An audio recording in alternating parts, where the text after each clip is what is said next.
ప్రస్తుతం మనం ఉన్నాం రీసెంట్గా జీడిమెట్లో ఒక మర్డర్ అయింది, మనందరికీ తెలుసు. తేజస్విని అనే అమ్మాయి వాళ్ళ మదర్ని చంపినటువంటి కేసు అది. అందులో శివ తర్వాత యశ్వంత్ అని ఇద్దరులను కూడా అరెస్ట్ చేశారు.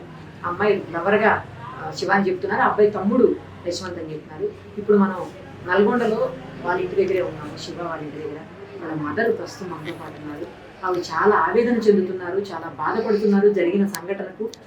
ఒకసారి ఆమెతో మాట్లాడదాం. అమ్మ, అసలు ఏం జరిగింది, ఎందుకు నీ కొడుకులు అలాంటి పరిస్థితి వచ్చింది? అసలు ఒక్క మాట, శివ వాళ్ళ అత్తయ్య, శివ వాళ్ళ లవర్ ముగ్గురు సార్, ముగ్గురు అక్కడ లవర్స్ ఏం చేసిరో ఎక్కడ ఏం చేసిరో మాకైతే మ్యాటర్ మొత్తం తెలియదు సార్. వాళ్ళ అమ్మకి తెలుసు, వాళ్ళ అమ్మాయికి తెలుసు, మాకైతే మా కొడుకు లవ్ చేసిన మాత్రం అయితే తెలియదు సార్. ఎప్పుడు చెప్పలేమే సార్. ఎవరు నాకు చెప్పలే, ఏ మ్యాటర్ ఏది చెప్పలే. నా ఇంటికి తీసుకొచ్చినాక ఆ లవ్ మ్యారేజ్ తెలియదు, ఆ లవ్ చేసుకుంది గిట్ట తెలియదు సార్. అయితే ఇంటికి రాగానే మేము అడిగినాం, అమ్మాయి ఎవరు ఏం సంగతి అని అడిగినాం. ఇంటికి తీసుకొచ్చిండా? వచ్చింది. ఎప్పుడు? శుక్రవారం పొద్దుగాల వచ్చిండు. అయితే శుక్రవారం పొద్దుగాల వస్తే ఆ అమ్మాయి ఎవరు ఏం సంగతి అని అన్ని అడిగిను. ఆ అమ్మాయిని ఇట్లా కూర్చోబెట్టి అడిగిను. అడిగితే చెప్పిరు, మొత్తం పూర్తి సమాధానం చెప్పిరు. అయిపోయింది. అయితే చెప్పిరు అన్నారు. అనగానే అయిపోయినాక ఏమైందంటే, వీళ్ళు మరి ఉంటారా పోతారా మేము అడిగినాం. అడగంగానే ఇక మాట్లాడుకునే వరకు చేసే వరకే మేము అన్ని రన్ అవుతుంటే సాయంత్రం రోజు ఈ టైం శుక్రవారం రోజు అమ్మాయి కేసు రిఫర్ తీసుకొని వస్తుందని తెలిసింది. కేసు పెట్టిందని తెలిసింది, కేసు పెట్టిందని తెలిసింది. అయితే వాళ్ళని ఏం చేయాలని నాకు ఇట్లా అర్థం తోయకపోతే వాళ్ళని ఏం చేసినా ఇక ఏమన్నాలో మీ గిట్లా సపోర్ట్ చేయాలి, పంపిద్దానని చేద్దానగానే వీళ్ళు మరి ఫోన్లో ఏం చూసుకురో తెలియదు, సపోర్ట్ ఏంటో ఉండదు. అంతలో వీళ్ళు వచ్చారు. ఎవరో వచ్చారు? పిల్ల తల్లి రౌడీ ఎట్లా వచ్చింది అనుకుంటున్నావు, ఒక మరి ఘోరంగా ఇంట్లో అచ్చ జరిగిన లెక్క వచ్చినట్టు వచ్చింది సార్. నా కొడుకుకి అయితే న్యాయం చేయండి, ఇళ్ళ మాత్రం అయితే ఎల్ల చేసినా పర్వాలేదు కానీ నేనే కానీ నా కొడుకులనే నాకు న్యాయం చేయండి. నా కొడుకు తప్పు చేస్తే నేను శిక్ష అనుభవించుకుంటా, కానీ ఇళ్ళ రౌడీ లెక్క తీసుకొచ్చి దుర్మార్గ లెక్క చేసిపోయింది అది నా ఇంట్లో. అదొక్కటి నాకు ఏం చేస్తారో చేయండి సార్. ఇంటికి వచ్చి గొడవ పెట్టుకుంది, మా ఇంటికి రౌడీలను తీసుకొచ్చింది, పోలీసు వాళ్ళని తీసుకొచ్చింది, అత్తరికా లెక్క చేసింది, వాడిని పీక కోసేటట్టు గొంతు మీద కూర్చునేటట్టు చేసింది. అయితే ఆడు చస్తే ఆ నైట్ నేను బాలైదును, అంత అర్థమైందా మేడం? నేను బాలైదును, కానీ వాళ్ళు ఆగలేదు, వీళ్ళు ఆగలేదు. నా పిల్ల పోయిన కోపం మీద నా కొడుకుని గాలిగా చేసిపోయింది సార్. నన్ను గాలిగా చేసింది మొత్తం. అమ్మాయిని తీసుకొని వెళ్ళి కేసు పెట్టెళ్ళి ఇట్లా రచ్చ రౌడీ లెక్క తీసుకొచ్చి మొత్తం రచ్చ చేసి తీసుకెళ్ళింది సార్. ఇక కేసు కాడికి తీసుకెళ్ళింది. కేసు కాడికి తీసుకెళ్ళగానే వాళ్ళు కేసు తోటి నాతోటి సార్ అన్నాడుగా, అమ్మాయిని తీసుకురావడం నీ కొడుకు తప్పు అన్నాడు. సరే సార్ తప్పు అయింది, మాదే తప్ప అని నేను ఒప్పుకున్నా. ఒప్పుకోగానే జర్బాలు తీసుకొని పోయి అక్కడ ఊర్లో ఏ ఊరు అది హైదరాబాద్ తీసుకుపోయి కేసు ఉందంట. ఆ కేసు కాడికి పోయి మీరు కొట్టేసుకుని రాడు పోయి మాట్లాడుకోరమ్మా అని అన్నాడు. పిల్లగాని అందరిని పంపిస్తున్నా ఇళ్ళ కార్లని అని చెప్పిండు సారు. సరే సార్ మరి మా ఆయనని తీసుకొని వెళ్ళి మేము మాట్లాడి తెచ్చుకుంటాం సార్ అని చెప్పిన. అంతే, ఇక ఈడ మ్యాటర్ అయితే ఇది. ఇప్పుడు ఆ రోజు ఈ సంఘటన జరిగినప్పుడు ఎప్పుడు వెళ్ళాడు నీ కొడుకు ఇంట్లోకి వెళ్ళి? ఇంట్లోకి వెళ్ళా, వాళ్ళు రాగానే వాళ్ళు వచ్చే తీసుకెళ్ళారు. ఇక అంతే. ఇక కొడుకు నేను అడిగే పరిస్థితి నాకు పేరెంట్స్ నాకుంది మేడం అధికారం. అయ్యో తప్పు నేరు నా కానీ లేదు, ఎట్లా పంపాను మేడం, నా తప్పుంటే నేను పెట్టుకుంటా. అడిగే వరకు అన్ని చేసే వరకు వీళ్ళు తెలుసుకొని కేసు తీసుకొని వచ్చారు నా కొడుకు మీదకి. అంతే, ఏం కాదు. ఒక్కటే రోజు తెల్లారు వచ్చిన తీసుకెళ్ళి సార్ మేడం. అంతేగాని తీసుకెళ్ళింది మంచి మర్యాదగా తీసుకెళ్తే నేనేమనకపోదురు. కానీ ఆమె ఎట్లా రౌడీ లెక్క తీసుకొచ్చి పోలీసు వాళ్ళని దౌర్జన్యం చేసిపోయింది నా ఇంట్లో. ఆమె తప్పు, అది దౌర్జన్యం చేసింది. ఎవరైతే ఇప్పుడు లోకం మొత్తం ఉన్నారు, నా కొడుకే అని కాదు కానీ తప్పు ఉంటే నాకు నన్ను అనురి, నేనేమంటలేను. లోకం మొత్తం శిక్షకి నా కొడుకు అనుభవించబోదు. అంతే. ఇక ఆ మాటకి నా కొడుకుకి ఇక ఏం చేస్తారో చెయ్యండి ఇక మేడం. అంతే, ఇక మిగతా మొత్తం నాకు తెలియదు. ఇంకొకటి ఆడికి పోయినాక సార్ తోటి ఏమన్నదంటే కోర్టుకి తెల్లారేయాలన్నదంట. తెల్లార కోర్టుకేసి మాట్లాడండి అని అన్నదంట సారిగా. ఓకే.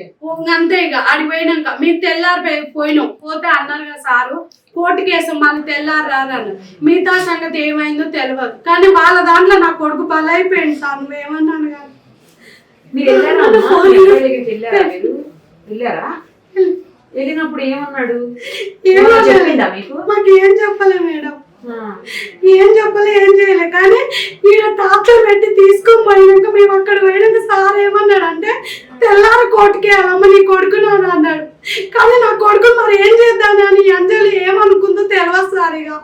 కానీ 2 రోజుల్లో మాకు మైండ్ పని చేయకుండా చేసి వెళ్ళిపోయింది.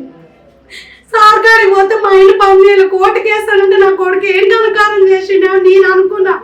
మళ్ళీ ఇంటికి వచ్చినాక రౌడీలను తీసుకొచ్చి గమకారం దౌర్జన్యం చేసిపోయింది నా ఇంట్లో. కానీ నాకు మైండ్ అప్సెట్ అయిపోయింది సార్. ఏమన్నాను కానీ ముందు నుంచే నాకు మైండ్ పని చేయలేదు. ఇప్పుడు వచ్చి ఇంత ఇప్పుడు మరి మీ కొడుకు వెళ్ళాక ఒకసారి మాట్లాడలేదు సార్. ఇక అంతే ఇక మా కొడుకు నేను తీసుకొచ్చుకున్నాక ఈ మర్డర్ సంగతి అయింది. ఇక ఇల్లు మర్డర్ సంగతి ఇంకొకటి మేడం, అమ్మ తప్పుందో తల్లి తప్పుందో నాకు సంబంధం లేదు సార్. ఇది మాత్రం సంబంధం లేదు. లవ్ ఒక్కటే నాది తప్పు. నా తప్పు ఉంటే మాట్లాడరు కానీ మర్డర్ సంగతి నాకు తప్పలేదు సార్. ఇక వాళ్ళు ఏం చేసుకున్నారో తెలియదు. మర్డర్ సంగతి సారు సూరిటీ సంతకం పెట్టినందుకు వాళ్ళకి ఫోన్ చేయగానే మాకు ఇంటికి వచ్చి చెప్పిండు. మీకు అంతే సార్. అంతే చెప్పారు సార్, వాళ్ళు చెప్పారు అక్కడ ఉన్న వాళ్ళు ఇట్లా అయిందని. ఇక మరి అరెస్ట్ చేసిన తర్వాత మీరు చూసారా? చూడలే. ఇక అదంతా మర్డర్ అయిన కాంచి నా కొడుకుల కాడికి నేను పోలే. ఇక ఇద్దరిని కలవలే అసలు. వాళ్ళ జోలికి వాళ్ళ టీవీలో చూస్తుంటే సెల్లులో చూస్తుంటేనే చూసినాం మేడం. ఇక అంతే ఇక ఏది లేదు పరిస్థితి. కానీ అమ్మాయిని కూడా అదే మొదలు చూడడం, ఆ అమ్మాయిని గిట్ట మొదలు అదే చూడడం. మీ ఇంటికి ఇంతవరకు చూడలే. ఎన్ని రోజులు ఉన్నారు మీ ఇంట్లో? ఒకటే రోజు మేడం. అదే ఏం చెప్పిండు మీ అబ్బాయి? ఏం చెప్పిండు మా అమ్మాయి సాగల మా అబ్బాయి ఏం చెప్తాడు, అమ్మాయిని అన్ని అడిగిన అడ్రస్లు అన్ని అడిగిన. అబ్బాయి మన అబ్బాయి కాబట్టి అబ్బాయిని అడిగితే ఇట్లా అని చెప్పిండు. చెప్తే నువ్వు సపోర్ట్ చేయలేదు. నా తప్పు కాబట్టి నేను సపోర్ట్ చేస్తాను. ఆ పిల్లని అన్ని అడిగిన. అయ్యో నేను అడగాలి తప్పే ఉంది సార్. అడిగిన మీ అమ్మ ఏం చేస్తుంది, మీ డాడీ ఏం చేస్తాడు, మీ చెల్లి అన్ని అడిగిన. అడిగితే కొన్ని బాధలు చెప్పింది కానీ నాకు అవసరం లేదు. ఆమె అవసరం లేదు, ఆ బాధలు అవసరం లేదు మేడం. కానీ నాది ఓన్లీ ఒకటి, నా కొడుకుది ఏం చేస్తారో చెయ్యండి అంతే. అమ్మా ఇప్పుడు జరిగింది ఏదో జరిగింది, అందులో మీ అబ్బాయి తప్పు చేశాడు ఇట్లా జరిగిందని అయితే నీకు కూడా తెలుసు. ఇప్పుడు తప్పు చేసిన వాళ్ళకి శిక్ష పడాలంటావా వద్దు? తప్పు ఒక లవ్ తప్పు అయితే నన్ను నాతోటి మాట్లాడండి. మర్డర్ సంగతి నా కొడుకుని గుంజండి. ఎందుకంటే తెలియని పిల్లగాళ్ళు వాళ్ళకి తెలియదు. వాళ్ళు మమ్మల్ని ఇంతవరకు లోకంలో పుట్టిన కాంచి ఆ విషయం తెలియదు. ఆ అమ్మాయి నేర్పిందా తల్లి నేర్పిందో మాత్రం అయితే తెలియదు. ఈ మర్డర్ సంగతి నా పిల్లలను గుంజొక్కరి మీకు దండమన్న పెడతా కానీ ఇట్లాంటి వేషాలు మా పిల్లలకి తెలియదు సార్. ఇది ఒక్క మ్యాటర్ తప్పు అయితే నాది మూసుకొని కూర్చుంటాం అంతే. కాదమ్మా తప్పు చేశారనే కదా ఇప్పుడు అరెస్ట్ చేశారు. తప్పు చేసింది అని అందరు అంటారు కానీ నా కొడుకులో మర్డర్ తప్పు చేయలే. వాళ్ళకి తెలియదు. అది లవ్ ఒక్కటే వాళ్ళ తప్పు అంతే. నీకు అన్నందుకు నాది తప్పు. మీ చిన్న అబ్బాయి ఎందుకు వెళ్ళాడు? చిన్న అబ్బాయి కాదు, పూర్తి సమాధానం నాకైతే తెలియదు మేడం. అది ఆ పిల్ల చేసి ఫస్ట్ ఇంట్లోంచి వెళ్ళేటప్పుడు మీ పెద్ద అబ్బాయి అమ్మాయి వెళ్ళారా? ఇద్దరు అత్త తీసుకొని వెళ్ళింది. అప్పుడు చిన్న అబ్బాయి ఎక్కడ ఉన్నాడు? చిన్న అబ్బాయి అక్కడ జీతం ఉంటాడు హైదరాబాద్ లో. ఒక ఆయన పని చేసుకుని మేము పని చేసుకుని బతికేటోళ్ళం. మా కూలినాలి పని. నాకు అమ్మ అయ్య సంపాదించింది ఎవ్వరు లేరు. నేను గౌరవాల బిడ్డని గౌరవంగా నన్ను సాది నా పిల్లల్ని ఇంటి కాదు. కానీ మాటలు మాత్రం అయితే మాకు తెలియదు మేడం. మర్డర్ మాత్రం మా పిల్లలకి తెలియదు. శిక్ష చేస్తానంటే నేళ్ళ తర్వాతకి ముచ్చాడు కానీ నా పిల్లలకి ఏ తప్పు తెలియదు అంతే మేడం. చిన్నోడిని ఎట్లా వచ్చాడు అక్కడ? చిన్న అబ్బాయి అన్న కనీసం ఏమన్నా మాట్లాడా ఫోన్? కానీ మాత్రం మాకు ఏం చెప్పలే మేడం. చిన్న అబ్బాయి కన్నా కాల్ చేశారు ఇట్లా జరిగిందన్న? ఎవ్వరూ చెప్పలే. మర్డర్ అయిందన్న ఫోన్ రాగానే ఫోన్ వచ్చి చెప్పడమే మాకు తెలుసు. మా పిల్లలు నీ కలవాలి నాకు వాళ్ళు కలవాలి అంతే. ఇక అని ఒక్క మ్యాటర్ పేరెంట్స్ ఆ పిల్ల తల్లి పేరెంట్స్ ఏమనుకున్నారో మాకు తెలియదు మేడం.